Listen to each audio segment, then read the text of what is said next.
তো আপনি কি করেন? জি, আমি স্টুডেন্ট। ইস, আচ্ছা। তো আপনি একজন স্টুডেন্ট, তো কিসে পড়েন আপনি? আমি ক্লাস 10 এ পড়ি। নেক্সট ইয়ার ইন্টার পরীক্ষা দিব। সরি, ক্লাস 10 এর পর তো এসএসসি এক্সাম হয়। ওইটাই। ও আচ্ছা। তো আপনি কোন গ্রুপ নিয়ে পড়ছেন? সায়েন্স। Very good. তো সায়েন্স মানে কি জানেন? সায়েন্স মানে হচ্ছে পদার্থবিজ্ঞান, রসায়ন এগুলো নিয়ে পড়ালেখা করা। পদার্থবিজ্ঞান মানে ফিজিক্স।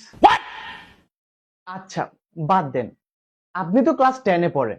নিশ্চয়ই লোডশেডিং প্যারাগ্রাফটার নাম শুনেছেন। এই প্যারাগ্রাফটা তো ক্লাস 10 এ সবাইকেই পড়তে হয়। আপনি যদি একটু দয়া করে লোডশেডিং প্যারাগ্রাফটার কয়েকটা লাইন আমাদেরকে যদি শোনাতেন। ইয়া, why not? Load shedding means sometimes current come and sometimes current go. Again sometimes current come, again sometimes current go.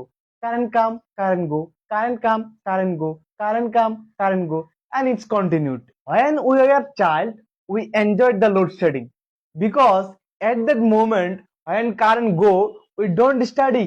But now we are adult, we don't enjoy the load shedding. It's totally disturbing. Just because of load shedding in operation theater, operational stop. Patient shock and patient got brain tumor. Wait, brain tumor ki? Brain stroke. After brain stroke, then suicide. And is not the ultimate solution. Get up. Nobody believes in you. You lost again and again and again. The lights are cut off, but you're still looking at your dream, reviewing it every day and saying to yourself, it's not over until I win. দাঁড়ান, আপনাকে আমি load shedding প্যারাগ্রাফটা বলতে বলেছি। আপনি গেলেন কেন?